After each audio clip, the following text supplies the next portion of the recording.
అమెరికాలో ట్రంప్ తాత ఏమంట గద్దెనెక్కిండో ఇక అప్పటి సంధి షురువైంది. అన్ని దేశాలతోని పంచాది. దునియా అంతటికీ పెద్దన్న అంటే మరిగ పెద్దన్న తీరుగానే పంచాదులు చేస్తున్నాడు.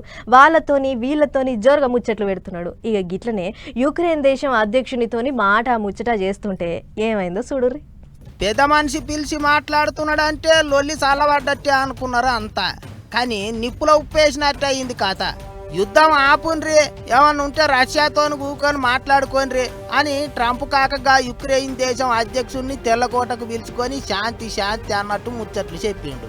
కానీ ఓ దిక్కు పెద్ద మనిషి మాట్లాడుతుంటే ఇంకో దిక్కు యుక్రెయిన్ అధ్యక్షుడు జెలెన్స్కీ అవన్నీ ఏమి నడవవు, గట్లెట్లయితుంది అన్నట్టు మాటకు మాట ఇచ్చిండు.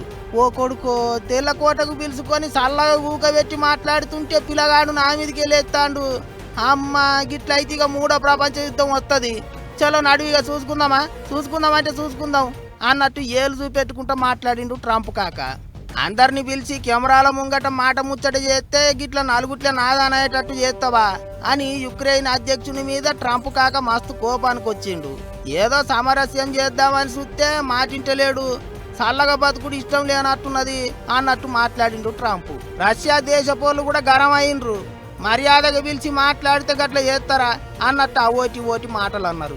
ఇంటర్నెట్ గూట్లే ఇదే ముచ్చట మీద తీరుల కామెంట్లు రాస్తున్నారు. యుక్రెయిన్ దేశపోళ్ళు అయితే వాళ్ళ లీడర్ చేసింది కరెక్టే అని జై కొడుతున్నారు. ఇప్పటికే రష్యా యుక్రెయిన్ యుద్ధం చాలా ఏండ్లు గడుస్తున్నది. యుద్ధం ఎప్పుడు ఒడుస్తుందో ఏమో గాని ఓ దేశానికి అధ్యక్షుడే అయినా తెల్లకోటల అమెరికా అధ్యక్షునికే ఎదురు మాట్లాడిండు ఇన్నొద్దులకు ఓ మనిషి. గిట్లెప్పుడు కాలేదు అనుకుంటారట అక్కడ వాళ్ళు.